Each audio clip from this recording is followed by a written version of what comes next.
provider in this county whose average length of stay is 14 days. Okay, the first 7 days, you're Winden? Yes, Winden, pardon me. Hi. I just want to thank everybody for your patience especially, and for having us here today and for listening to what we all have to say. It definitely will be a combined effort to shift the direction that we're moving in right now. I'm a therapist. I'm in private practice in Kennett Square. I'm in Kennett Square because I'm also raising a family and I have 2 teenagers, so it's a good place for me to set up shop and raise my boys in a healthy environment. I'm part of a club that most of us don't want to be a part of, and that is that I received a phone call, I think it'll be 11 years in November, where I was married at the time, and I got the, "Hello, Mrs. Tyson, this is so-and-so officer from so-and-so police department." I had just moved back to Pennsylvania. I was born and raised here, but I married and moved out of state to New England, and I had just moved home. My children were toddlers, and I wanted to be closer to family. My husband at the time was out that night, and I had literally just tucked my 2 boys in. They're 16 months apart, so they were on either side of me, and the phone rang, and I answered it. And our family best friend, the best man in our wedding, and the first person to come and see me the day that both of my boys were born, had overdosed and died, and he was found in my house in New England.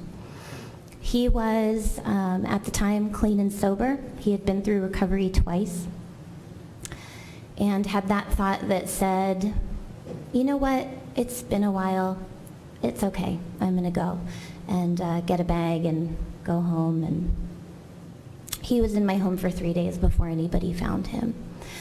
So that set a real hard knife kind of into the trajectory that I was on, raising 2 kids, and especially to my husband at the time. That was his very best friend.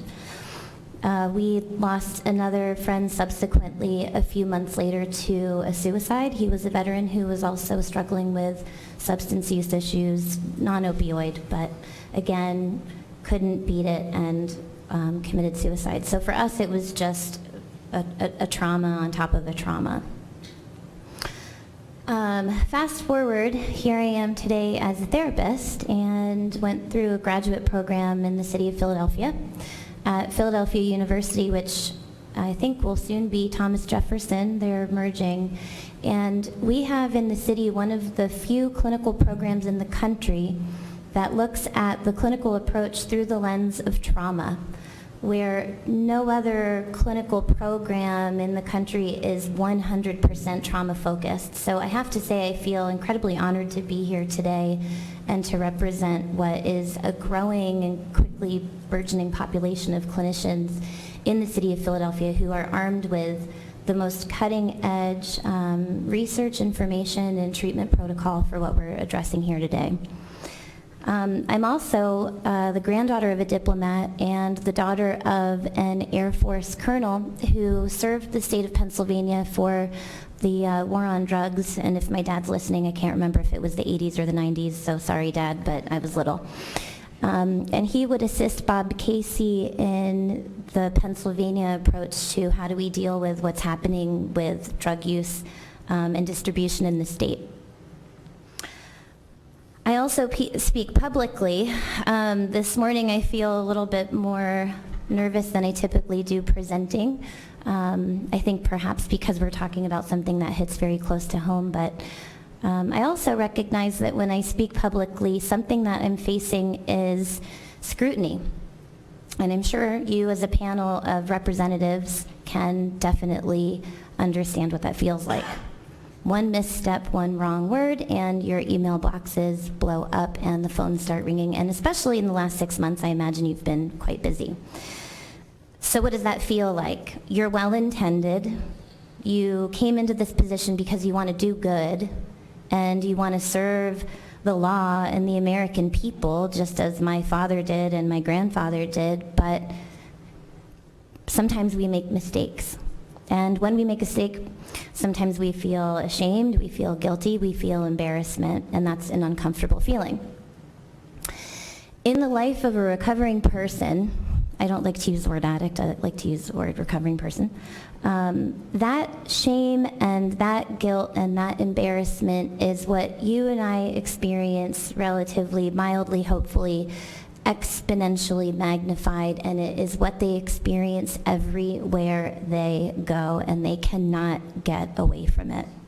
And they can't get away from it because we have a cultural stigma that is pervasive in the addiction field, and we have got to change the dialogue.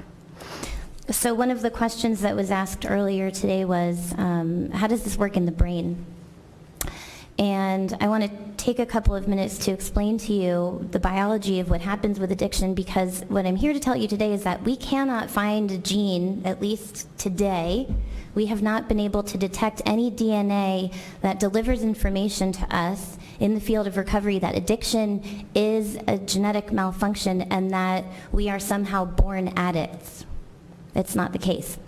We did find a gene that lets us know that certain individuals are more susceptible to how the body misprocesses alcohol, but in terms of opiates, we have not been able to find that.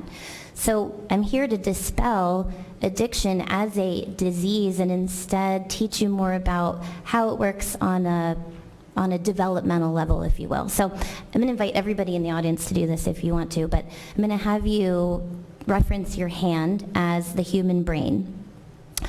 The brain is divided into three major structures. So your wrist would represent what your brain stem is, which is for automatic function. Your thumb folded into your hand will represent what we call the limbic system, which is your stress response, which also interacts when you respond to stress with the hindbrain. And this is also where emotions take place. So negative emotions like fear and anger and grief, and also pleasure and reward. And then your fingers folded over your thumb will represent your cortex, which is where we as humans, this is the most human part of our brain, is responsible for self-regulation, self-identification, emotional control, and interaction and understanding of who you are as an individual with your environment. Something to know and understand about the brain is that when you engage in a stress response, all of this cortical structure shuts off, and basically we kind of flip our lid and that limbic structure takes over. And what happens is that stress response is almost like a muscle. And the more it engages, the more limbically ready we are, and the more quick we are to engage with stress than we are to engage with self-control, because when any time that stress response kicks in, that cortex goes offline and doesn't get the exercise, if that makes sense. The other thing that happens back here in this limbic system is that stress response hijacks part of the brain called your nucleus accumbens, which is responsible for dopamine production, which is what you experience when you're falling in love or having a really great day. Like that high of the sunroof is open and my favorite song is on and it's a sunny day and I just feel awesome for no real explanation. That's dopamine. But the more that we engage with stress, the more that nucleus accumbens, that dopamine process is hijacked, and over time it quiets down. This is also where motivation takes place. So what does this mean for somebody who is engaging in addiction? It means that the muscle in the brain that's responsible for feelings of positivity and a positive sense of self and positive experiences with and around the environment is not readily available, and it's very, very difficult to access over time. In walks an opiate, which delivers that chemical to the body that helps us feel good, and all of a sudden the brain says, oh yeah, I want that. And the next thing you know, we're slowly working our way into a developmental cycle of negativity and engagement with these drugs. The reason we're seeing adolescents and individuals in their early 20s most susceptible to these drugs And one thing that we're learning in the field is that the brain isn't fully developed until we're in our mid-20s and into our late 20s. So we're taking tissue that is really susceptible. The brain is plastic, so that plasticity is very susceptible to maladaptive features like addiction. Because when we look at humans, the way that we're designed is, even though that stress response is so strong, we're designed to connect. So if we're not experiencing meaningful connection day to day, what's the point, right? So the brain is going to keep looking for that connection, and if it's coming in the form of liquid love, it's easy, it's quick, and that person knows they're going to get it because maybe they're not getting that connection at home. Maybe they're not getting that connection at school. Maybe they're not getting that connection in their community.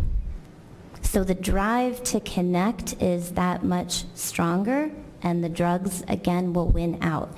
This is not a disease. This is not a disease. This is a maladaptive process that has a lot to do with how we are structured right now culturally. So moving away from the individual, I want to address the system. 95% of our treatment dollars in healthcare are post-diagnostic. 18% of our GDP is driven in healthcare dollars, and 5% goes to the military. So 18%, again, is for healthcare, and 95% of those healthcare dollars are spent post-diagnostically. Excuse me. So what does that mean? That means I hit the wrong button. That means that we're building mops and we're not fixing the plumbing. So we just spent the first 2.5 hours here this morning talking about mops, naloxone. Well, I don't know about you, but the other day one of my gutters broke and the water puddled up into my little eyelash window, and it spilled down into the wall while I was away for the day and came home to a puddle in my basement. Nothing catastrophic, but it was definitely frustrating, and I had to clean it up. So what did I do? Did I go buy another mop? I looked at how to repair the gutter. We are not doing that in this country. We're great mop builders. I worked in a mop factory. I spent 2 years of my life in an inpatient institution treating 95% of my patients recovering from opiate addiction, and when an alcoholic walked in the room, it was like a unicorn came in. I have parents and families calling me looking for treatment for their relapsed family member, and I'm told over and over again, I'm sorry, we won't have a bed for this individual for 5 to 6 weeks. All the time. I had a suicide ideation call on Sunday night, and of 20 psychiatric hospitals in 3 states, this individual could not get treatment. They were left in an emergency room without a psychiatrist and overlooked by a charge nurse. And this is in Chester County, where we have a lot available to us resource-wise. I'm just going to close. I think we've covered a lot today, so I feel like I might start going into repeat, and I appreciate your time. But I can tell you that I have seen doctors, nurses, lawyers, far too many veterans in I care to even count at this point. Children, grandchildren, grandparents, nieces, nephews, black, white, tall, short, gay, straight, trans, you name it. It's everywhere and it's everyone. It hit my family. I hope it doesn't hit yours, but the chances are pretty good. We can talk about data, we can collect more data, we can data, but I'm telling you right now, when you reconvene for your next meeting, the numbers will have gone up. I'll close by saying that Albert Einstein says that insanity is doing the same thing again and again and expecting a different result. And he also said, silence your cell phone. He also said, if you spend your whole life teaching a fish how to climb a tree, that fish will believe he is stupid. So I think we really need to redirect the dialogue. I appreciate law enforcement, I appreciate the justice system, but clearly there are many, many issues that need to be addressed, so thank you. Thank you. Thank you, panel.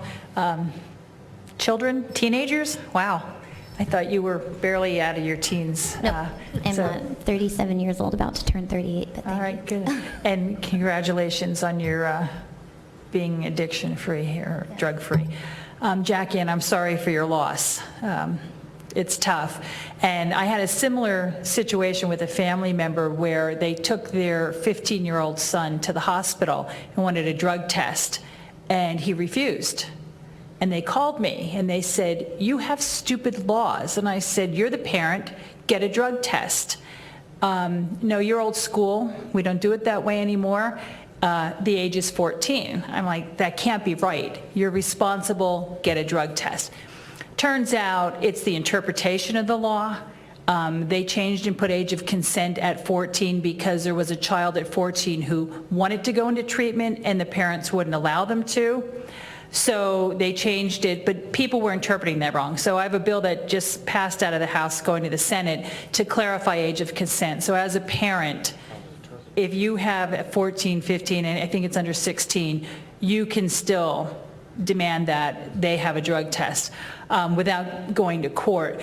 There's also a bill, Pam Snyder has a bill on the mental health side that we just we're working on in the House, because it's two separate acts, because the same thing was happening for treatment in mental health. So the same relative who was having the drug issue was also having mental health issues. She could not get him into treatment for mental health issues. He had to sign himself in. She could have him committed, but then it was involuntary, so they wanted him to do voluntary. So it's the same thing. So we're trying to make sure that the parents still have, that law is clear, the parents still have the right to have their child get treatment and get help on either the drug or the mental health end of it. So we're working on that, and hopefully that will help someone in the future. But thank you for your testimonies this afternoon. This question is for any of the three of you. Are any of you concerned about the upcoming merger or proposed merger between the Department of Drugs and Alcohol and other state departments as a result of the governor's budget proposal and the proposal that was passed yesterday in the House? Are you concerned about the quality of services that will be offered to those in recovery? I mean, I don't know how it'll roll out, but I can say that when I did my inpatient work, I'd have someone in detox and 5 days into detox and then told, oops, never mind, we thought we were going to give you 14 days, but you're out in 2. I mean, at this point, I feel like I'm open to anything as long as we're actually delivering services to people. I mean, I've seen more people detox from heroin than I care to ever see in my entire life. I spent the first year of my graduate internship on a detox unit. And it's the most sick I think I imagine a human being can be. And I mean in terms of medical health, not mental health.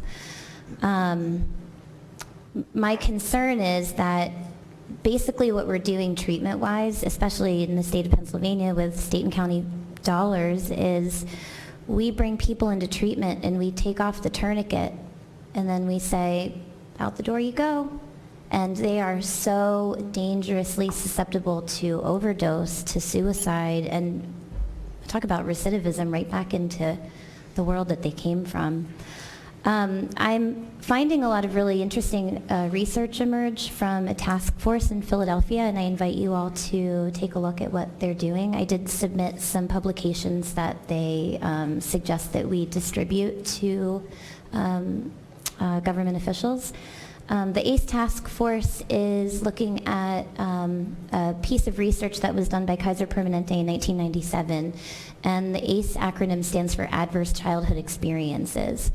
And what we saw in that was Kaiser Permanente was trying to figure out, why do we have so many dollars going to kids who have all of these negative health outcomes? And what we recognized is that features that we look at in the mental health field were driving negative health outcomes, mental health, substance use, and then also medical diagnoses like diabetes, et cetera.